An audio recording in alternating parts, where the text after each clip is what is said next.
മുനമ്പം വിഷയത്തിൽ ബി.ജെ.പിയിൽ അതൃപ്തി എന്നാണ് അറിയാൻ കഴിയുന്നത്. കേന്ദ്രമന്ത്രി കിരൺ റിജിജുവിനെ കൊണ്ടുവന്നത് തിരിച്ചടിയായെന്ന് മുതിർന്ന നേതാക്കളുടെ വിലയിരുത്തൽ. ഷോൺ ജോർജിന്റെ നിർബന്ധത്തിലാണ് മന്ത്രിയെ കൊണ്ടുവന്നത്. വിഷയം കൈകാര്യം ചെയ്തതിൽ വീഴ്ച സംഭവിച്ചുവെന്ന് മുതിർന്ന നേതാക്കൾക്ക് അഭിപ്രായമുണ്ട്. എസ് അരുൺ ശങ്കറാണ് നമുക്കൊപ്പം വിവരങ്ങളുമായി ചേരുന്നത്.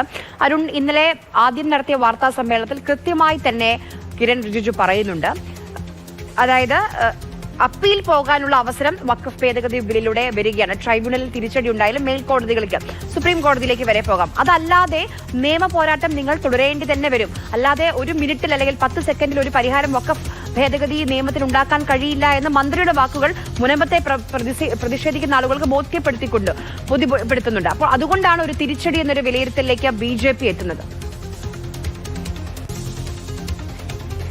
നമുക്കറിയാം, ഈ മുനമ്പം വിഷയം അല്ലെങ്കിൽ മുനമ്പത്തെ പ്രശ്നം, ഭൂമി പ്രശ്നം ഈ പുതിയ നിയമത്തിലൂടെ പരിഹരിക്കപ്പെടും എന്നുള്ളതായിരുന്നു ബി.ജെ.പി വ്യാപകമായിട്ട് പ്രചരിപ്പിച്ചു കൊണ്ടിരുന്നത്. അതുമാത്രമല്ല, അതുവഴി ക്രിസ്ത്യൻ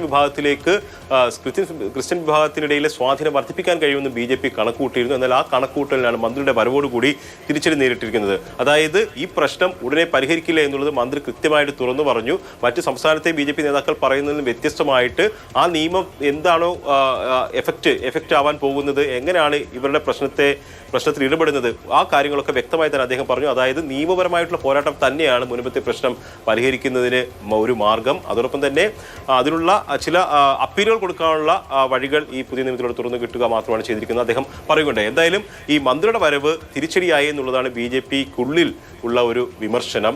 അതായത് ഷോൺ ജോർജിന്റെ ഒരു നിർബന്ധത്തിന് വഴങ്ങി മാത്രമാണ് സംസ്ഥാന നേതൃത്വം കേന്ദ്രമന്ത്രിയെ കൊണ്ടുവന്നത്. അത് തിരിച്ചടിയായി, കൃത്യമായ കണക്കൂട്ടലുകൾ ഇല്ലാതെയാണ് മന്ത്രിയെ കൊണ്ടുവന്നത്. അതുകൊണ്ടാണ് ഇത്തരത്തിലൊരു അവസ്ഥ ഉണ്ടായത് എന്നതാണ് ബി.ജെ.പിക്കുള്ളിൽ ഉയർന്നിരിക്കുന്ന ഒരു വിമർശനവും. നേതാക്കന്മാർക്കിടയിൽ തന്നെ അതൃപ്തിയുണ്ട് ഈ വിഷയത്തിൽ. കാര്യം ഒരു മുന്നേറ്റം ഉണ്ടാക്കാൻ പ്ലാൻ സക്സസ് ആയില്ല, അക്കാര്യത്തിലാണ് അമർഷം മുതിർന്ന നേതാക്കൾക്കിടയിൽ.